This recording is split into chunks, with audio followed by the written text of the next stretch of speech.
Hello. What is going on, guys? Today we have a matchup between two goats here. First off, we have Tamahome, who is a legend on Smogan, and then we have Marcop9923, I think. So these guys are playing for CALLOUS Invitational, as I'm sure you guys are aware. And give me 1 second. So both of these guys are super good. Tama obviously has a lot of accolades on the site. I'm pretty sure he's won like cups for like classic and stuff, so he's definitely super good. He was the DPPer for SPL Finals tiebreak like a year or two ago, so he definitely knows what he's doing. Marcop, he's won some tours as well. Like, I know he's beat me in DPP Cup. He's definitely a good battler as well, and he's a countsman, so we'll jump right into it. So game one here, we have a Zapdos versus Salamence lead, and so right off the bat, I don't see Salamence really wanting to stay in here unless it's maybe like a banned rock slide set with like max speed or something, but even then, I mean, I don't think you necessarily kill, but also Zapdos really threatens you with HP Ice, so it could definitely just win the speed tie and just like kill you right away. So I feel like Salamence is more apt to switch here, is going to switch way more often than Zapdos is ever going to switch out here. With Zapdos, you want to like maybe BP, like Baton Pass if anything. So we'll see what he decides to do here. So Marcop makes a really nice pivot into Claydol here to absorb the T-Wave, and so Tamahome gets nothing out of this. I'm thinking he's gonna want to maybe chip down the Claydol, or he could switch here to something that doesn't want to get like toxic or boomed on, because Claydol could very well just like boom or toxic here. So we'll see what they opt to do. So here, that makes this pivot even more impressive, I think, the turn 1 pivot, because that prevents Snorlax from getting Thunder Waved, and unless your Snorlax is like Rest Talk, then being paralyzed is pretty annoying for it. Those full para chances are pretty big. So that was a really nice pivot to get the Snorlax in, just taking minor chip from a hidden power. So I thought that was really well played there.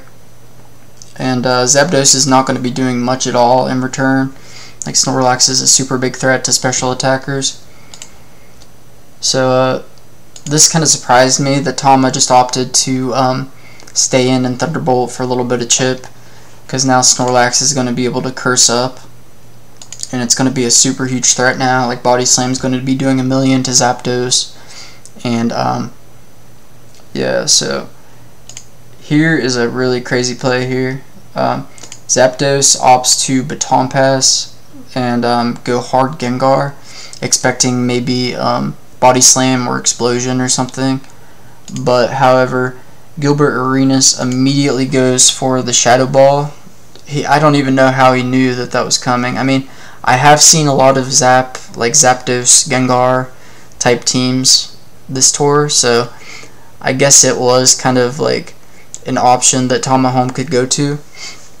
So it was definitely a super aggressive early read, and it's not like Gilbert's really losing much if Zapdos stays in, because like Shadow Ball's still going to do a decent bit, and like Thunderbolt's doing nothing still, so he still has a turn after that to get some more damage, even if he decides to go to something else. So, but getting that early hit on Gengar is super huge, especially if Gengar was like Hypnosis or something. So here now Tyranitar comes in to get the Sand up first of all, and also I think he's going to try to flinch him down, or at least just get some more chip here.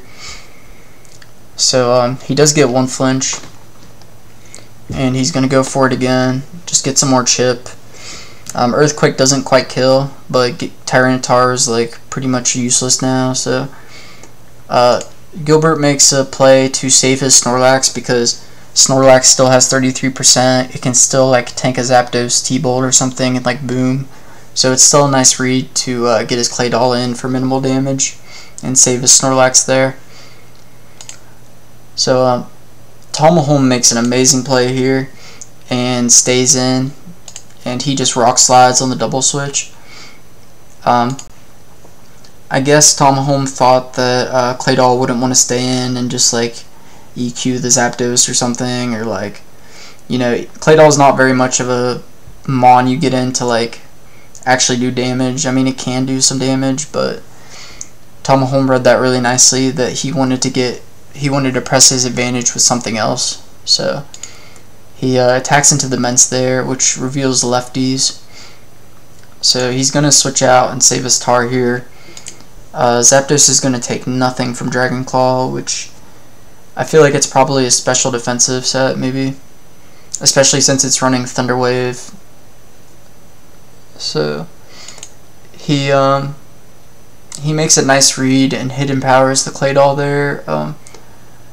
I'm guessing, well, if it was Ice, I feel like you might use that turn 1, but at the same time, he might not want to reveal it so early, so it's kind of hard to tell if this is Grass or Ice right now.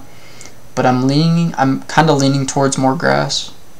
But here, yeah, so that actually is a very slow Zapdos because it's the leftovers for the Claydol activated first, so that reveals it's faster. And Tamahome doesn't switch out to anticipate that. I guess he was just fine taking the boom there, or he just thought he wouldn't pull the trigger there. So this is looking kind of scary for Tama, I think. I mean, it's still like pretty even, just because like Ments and Lax are pretty chipped down.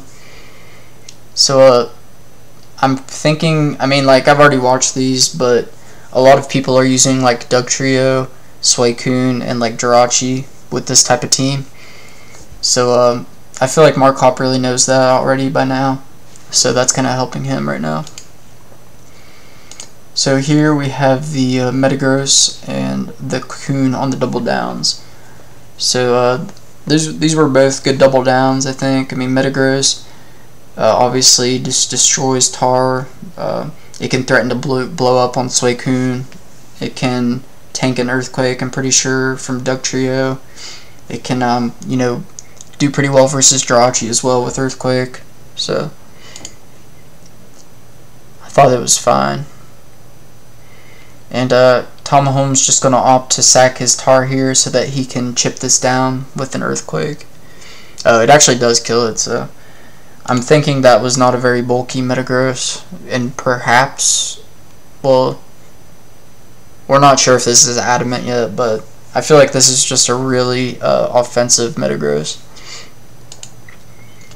So here, yeah, Suicune's pretty free switching because, I mean, it tanks Ments like all day. It's like a great Ments counter. He's actually going to opt to Hydro here to hit Snorlax as hard as possible on the switch in. And Snorlax is actually going to tank and get the Wish up. But still, alright, so he opts to not want to take any more damage with the Snorlax right away, or boom or anything yet. He could still be a pretty good option later with Curse and stuff, so Tamahome's going to stay in and just Hydro again, basically forcing Gilbert to try to boom, or you know, he's not gonna let Snorlax like curse up or anything, and he's not gonna switch around it anymore at this point. So Suicune stays in here and versus the Pert. I mean, Pert's not doing too much with anything. I mean, Earthquake's gonna be doing like maybe 30 or 40 at most. So, and this is a high offensive Suicune, so yeah, I'd say Earthquake's probably doing around 35 or some shit. So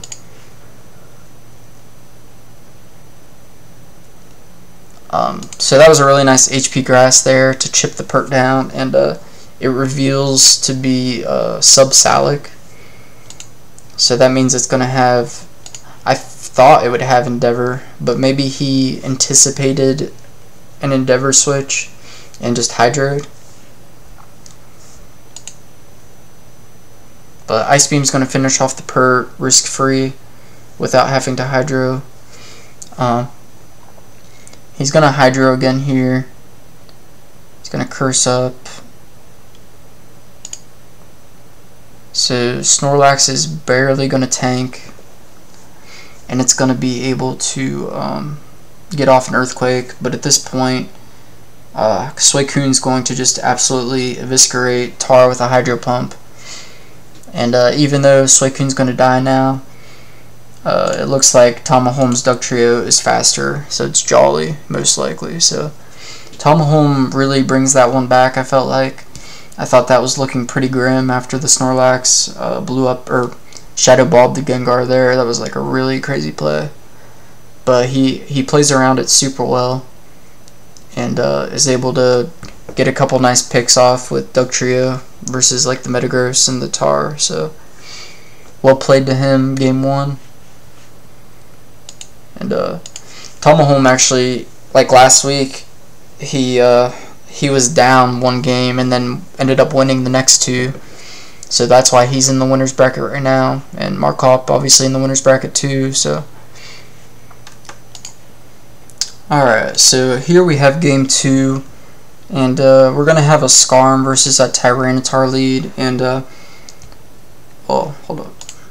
I didn't mean to reveal the tech there. So, Tyranitar often has, like, Fire Blast or some kind of fire coverage, like, in general, in advance.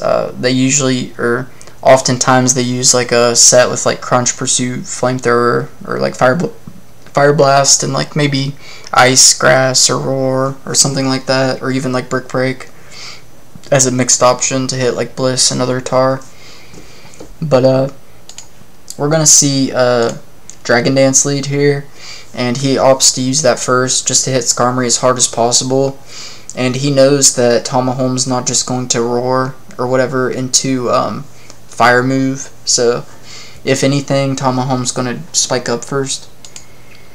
So if he does opt to stay in, I mean, it's kind of risky, risking like a Fire Blast off the bat, but you're probably going to survive anyway, so you can at least get your spike. And Rock Slide's going to do a decent little chunk, but Skarmory's going to start healing up those with lefties. So, and here we see a very interesting tech from Gilbert, Thunder Punch Metagross, and mixed Metagrosses like this, I feel like you don't often see them with like, I mean, sometimes you'll see them with a spinner, but like the point of them is to be able to stay in on Skarm without having to switch around it too much. Because if you don't have a spinner, then you don't want to keep switching around Skarm to try to whittle it down. You just want to attack into it with everything. So Metagross is just going to Thunder Punch and get some chip on it. Well, he protects, but he's going to try to get chip, and he does get connect here for 45, which is a pretty decent chunk. So he does have 1 spike up. I'm not sure why it's not showing it here, but he's just going to roar out after the Thunder Punch. He's going to protect on the T-Bolt, and here Gilbert thought he would go to like Swampert or Blissey here, but he connects into Rachi, and Tamahome might have expected something like that, or he just knew Jirachi was like tanky enough to be able to come in and like start wishing up or whatever, so that's probably more likely. So T-Bolt's going to do a pitiful 24% here.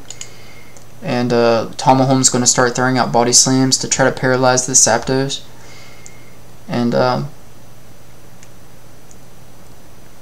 not sure exactly what you'd want to pair it for in the back. Maybe like a Swampert or something like that, where you can Ice Beam it before it can HP Grass you. But I mean, it's already revealed Toxic and Baton Pass, so I'm not really sure what kind of last move it would be.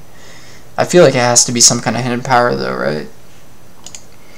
So he opts to Fire Punch versus the Metagross there. I guess Gilbert wasn't willing to take it yet.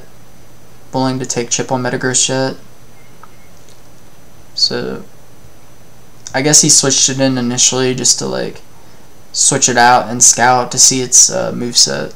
So here we're going to see Jirachi has Hidden Power Grass, I'm pretty sure. So it's going to chip the tar pretty hard, and that means that he gets a pivot into Claydol. EQ is pretty like pretty obvious there, because I mean, even if he goes Skarmory, he can just Rock Slide and finish it off after. So that was a nice read to just go hard Claydol and you know, threaten with EQ back. And Gilbert actually gets the crit here, which is unfortunate because Claydol almost assuredly survives, but Tyranitar does kill itself with the recoil. And here we're going to go back to Metagross versus Skarm on the double down. Both of them get lefties on their switch in for the double down, so not a bad idea to go to either of those two. Metagross obviously threatens Jirachi and Skarmory with Earthquake and Thunder Punch, so here we're going to see a Thunder Punch into Jirachi, and since it is a mix set, it's probably not as invested with attack, so Jirachi's taking EQ a little bit more comfortably, and it's going to be able to start wishing up. And it doesn't have Protect though, but Skarmory's going to be able to get in and perhaps get up more layers to whittle this Metagross down late game. But yeah, he is going to go for that second spike there, and that full pair kind of sucks because Tamahome either gets to Whirlwind or get his third layer down, so he's going to go to Gengar on the Thunder Punch, and that's fine because Gengar runs a lot of bulk in advance, and it's going to be able to switch in on that Thunder Punch comfortably. And at this point, I'm guessing Tom was thinking that this Metagross might not have Meteor Mash or Psychic. Honestly, I'm thinking it's like Explosion and HP Grass or something like that. Like Zapdos could feasibly be Ice, and Metagross could be like Grass to lure Pert. Gilbert's using like a pretty bruiser team, like some mixed coverage stuff, and like a D-Deer as lead to try and get some early pressure. So he's definitely using like a pretty offensive team. Zapdos is a pretty nice like pivot with some offense and defense. So Metagross is going to be able to threaten this with Burn though, and see, he just Thunder Punches again, so at this point it's pretty obvious it doesn't have Meteor Mash or Psychic, in my opinion. Yeah, so another Thunder Punch. Gengar has to get out of here though if it doesn't want to die right now. And Jirachi's a nice pivot because Metagross is now doing like 25 with Earthquake, so he can just wish up, and he might even be able to tank Earthquake right here. I'm pretty sure he does, yeah. Because Earthquake only did like 50 previously, so now Jirachi's going to sit in on this thing all day, bar some Parahacks. And Tamahome makes a really nice read to go hard Gengar on the boom, because Metagross wants to boom there to prevent Jirachi from having a turn to wish up and also get more chip on it for like his Aerodactyl. So I'm guessing that's Gilbert's plan now, is to like wear down the Jirachi into Rock Slide range and be able to win that way. So for Tamahome's team, I'm thinking he might have like, I don't know, Suicune's been super popular. I mean, it could just be like Pert or something too, I don't know. I think you already have the ground in Claydol though, so I feel like Tar is a very common mon to have here somewhere. Gilbert just plays it safe, goes for the Rock Slide, chips down the Jirachi some, and he's going to opt to go for the Wish, and Gilbert makes a really nice play and goes hard Dug on the Wish, knowing that Jirachi doesn't have Protect or anything to heal back up to full, so he's going to secure this kill here with Dugtrio. So that was a really good play by him. And so now it's Dugtrio versus Gengar, and you'd think that this Gengar is like untouchable right now. However, Gilbert shows he's like expert belt. Well, I don't think expert belt's an item here. I don't know, but it's like some kind of other item besides band. And he's gonna do 27 with a crit with Aerial Ace. So anything to chip down that Gengar, I guess. Ice Punch is just gonna drop it now. And now Aerodactyl gets to come back in and start firing off Rock Slides again, especially since Skarmory's so low, Rachi's down. And it's kind of unlikely he has another ground, I think, or Metagross. So since he has Rachi in that, I don't think he has Pert or Meta. So here, Rock Slide's gonna miss, but it's not too big of a deal because Rock Slide's gonna finish it off there. I mean, DD Tar at +1 did like 45 to Skarm, so it's not out of the question that it's gonna do 34. Here we have a Suicune now, and Zapdos is able to come in here on the Surf and take minimal chip, and it's going to be able to threaten back, and it outspeeds here as shown by the Sandstorm. So I feel like if Suicune CM's up, it might have been able to just clean with Surf. I'm not sure, depending on his last though. But at the same time, you can't risk Rock Slide flinches if that's Gilbert's plan. So Zapdos makes a nice read and opts to Toxic into the Tar Switch in. And Thunderbolt probably wouldn't have 2KO'd, so Toxic's a good read to be able to like chip it down and keep it on a timer for whatever his last is. So I'm not really sure. Well, I know what it is, but at this point I could not tell you what his last is if I was watching this for the first time. However, I'm guessing that it's important that Tar gets put on a timer and gets weakened down for his team. So now he's gonna opt to Thunderbolt, and it does 64 with the crit. So yeah, this is a pretty defensive Zapdos, I think, and he definitely just wants to start chipping down this Tar. So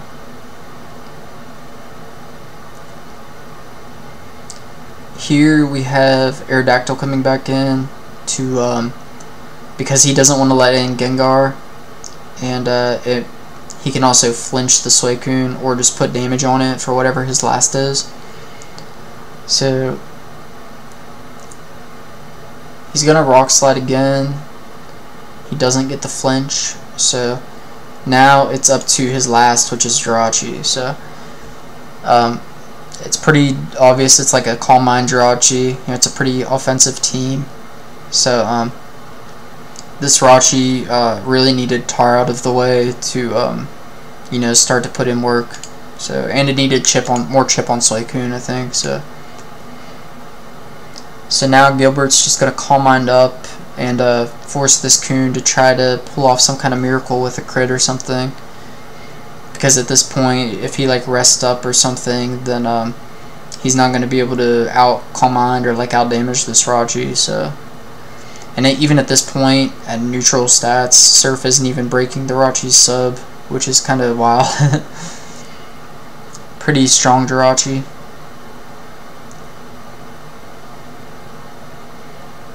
Like, not even taking 25 from a stab Surf from Coon. That's like crazy to me. So now at this point, now that Jirachi's at +2 behind a sub, it's game over. He just hits Thunder, and then Gengar goes down to Psychic or whatever. So, or maybe Ice, I don't know. Let's see what it is. Yeah, Ice Punch. So Ice Thunder coverage, you know, that old reliable Bolt Beam coverage. So it's going to be able to end up sweeping once that Tyranitar is dead. So, and that's why he has Doug too, because Doug is a great answer to Tyranitar and like Metagross and stuff like that. That would otherwise make Jirachi have to like play around it a lot more. So that was a really well played game by Gilbert to bring it back to make the score 1-1 now. So yeah, excited for this game 3.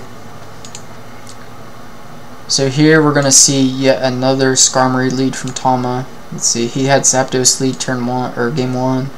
So he had 2 games in a row. Tama's opting to lead with Skarm, and Gilbert makes a nice, or he picks a really nice lead matchup into picking Zapdos versus this. I guess he might have just thought Tama's like comfortable with his style, or just he might have expected something like this. So it's a good lead matchup.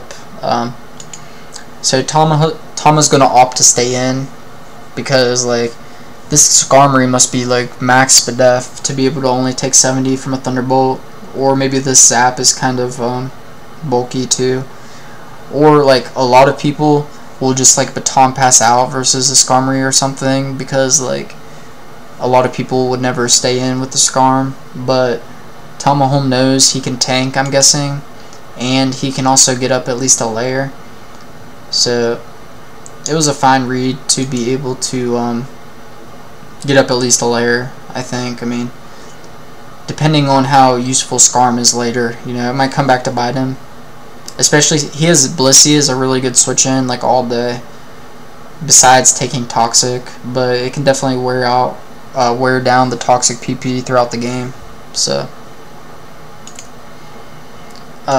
Gilbert makes a really nice prediction on the switch and goes for Toxic, knowing Tamahome's never just gonna throw away his Skarmory for nothing. So Skarmory can still be a sack later or a switch into like Metagross, even with only 36. So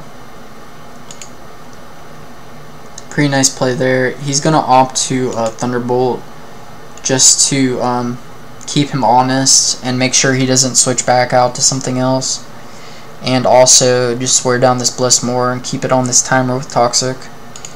So Blissey's gonna miss Sing there, which is kind of unfortunate. I mean, it's only like 60% chance to hit, so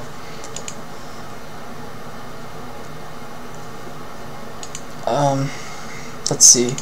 Gilbert makes an amazing read here. He knows that Tamahome's not going to want to keep staying in all day with the Blissey because Toxic's going to keep chipping it down. So he goes to Swampert to try to absorb the Thunderbolt, or just like, you know, pivot in, but he makes a really aggressive read and gets the Toxic on the Pert. And this is an amazing play too. So he switches into the Dugtrio, knowing that Tamahome's going to go back to Blissey to reset that Toxic, and also to scout for a potential HP Grass or whatever. So that was a really heads up play, knowing he's going to want to go back to Blissey or maybe like a Tar or something to try to keep the pressure on this Zapdos. So I thought that was really well played there. That was a really nice play. And Earthquake's going to be doing 54. Ice Beam's not going to be quite getting the kill, so bye-bye Bliss. There is still that spike up on Gilbert's side, so, well, not for long apparently. That was an unfortunate Toxic miss. I mean, Starmie has natural cure though, so it's not like the worst thing. But it does kind of suck because it would put it on a timer and kind of put at least a little bit of pressure on it. So Starmie's going to get a free spin here or Surf, and he's actually going to opt to Surf here on the Toxic again. And let's see, he's okay. He gets to Pert here. I'm not sure about Pert here because like Starmie, I mean, it gets hit pretty hard with Earthquake, but it still doesn't want to switch into Surf and stuff, especially since it's Toxic. So I mean, at this point I feel like Tamahome's getting a little like he's getting pressured pretty hard with this Swampert Toxic. Skarmory almost dead, paralyzed, Blissey gone, and you know, Gilbert's just made all the plays to let this happen, so he's definitely put himself in a great position early in this one. Gilbert goes back to the me on the Pert after he goes into Zapdos. he doesn't want to take an Ice Beam, I guess, and he also wants to get these spikes off, so it was a fine read to go back. And here, he's just going to opt to spin here, because even if Jirachi kills him here like he does with Thunder, then Dugtrio is going to be able to do a big chunk to Jirachi, even after Starmie dies, so it's still a fine read. And since Skarmory is so low and paralyzed, it's very unlikely it's going to be able to get up another layer that easily. So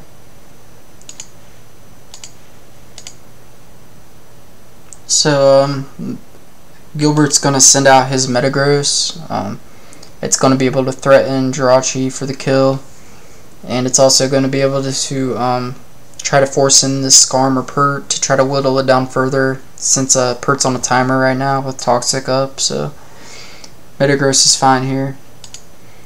He opts to Meteor Mash right off the bat because it's going to finish off the Jirachi more than likely, and plus he has those chances for the attack raises, so, and he doesn't want to just Earthquake into Skarmory and let him start leftovering up, so it's a good read, especially since he hits the Claydol, which is a Levitator that he must have thought that he would Earthquake into, so he's not afraid of the Claydol's Earthquake there, because it's not going to be doing a lot, and Metagross is going to be able to finish it off the next turn if he stays in there. So he ends up Meteor Mashing into Pert, critting, and doing a good chunk. So that's fine. He goes hard Celebi here, and that's going to put the pressure on everything. Blissey was probably his best switch into a Celebi on this team, so it's going to be doing a lot more now that it was removed by the Doug. So he ends up just leeching here. Tamahome's getting desperate. He pretty much just has to like Toxic and hope he doesn't have grass coverage or some shit. At this point, Tamahome, it's looking pretty grim for him, even though he's up like the sack advantage. He's still like, his mons are all extremely hurt, so let me go back. So he goes to Zapdos here to try to catch anything pivoting in like Skarmory or Jirachi or whatever, so that's fine. Tamahome makes a nice pivot in on the Thunderbolt, starts protecting up, try to get these lefties up.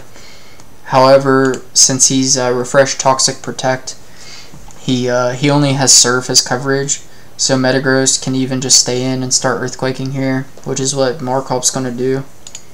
So really nothing wants to switch in right now.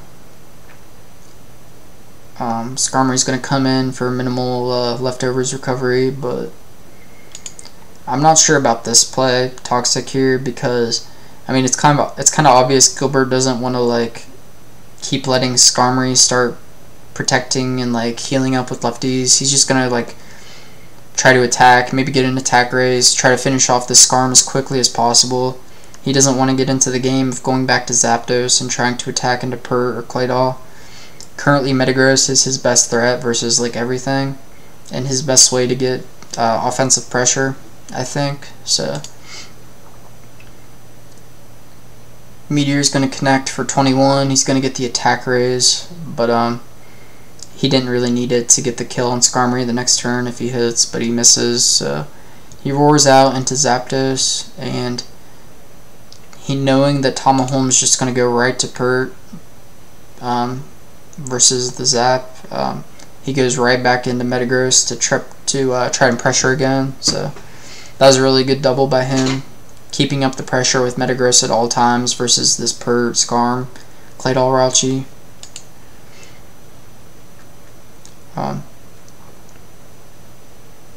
So Surf is going to be doing 28, and it's kind of funny, his stab move is doing less than an unstab Earthquake for Metagross, especially with how bulky this thing is. I mean, this Metagross is definitely like super invested attack. It's not like the last team where he had a mixed version.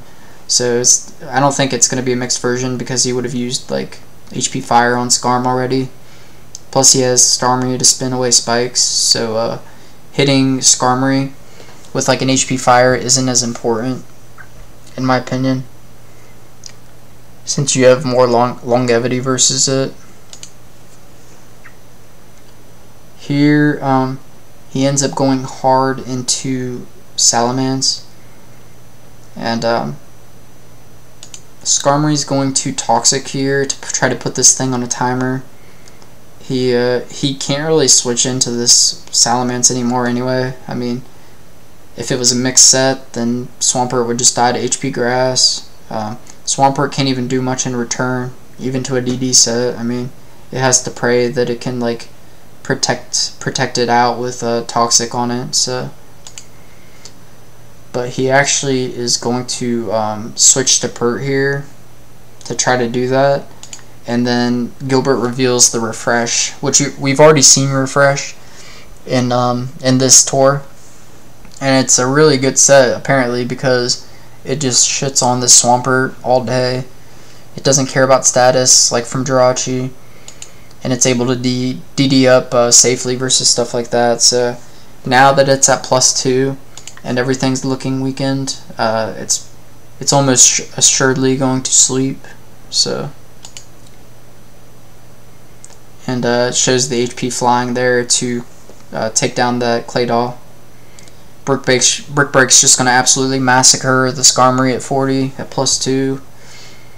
At this point, Tamahome just kind of has to switch around and maybe get Jirachi into range where it can tank with lefties, but it's definitely not happening at this point.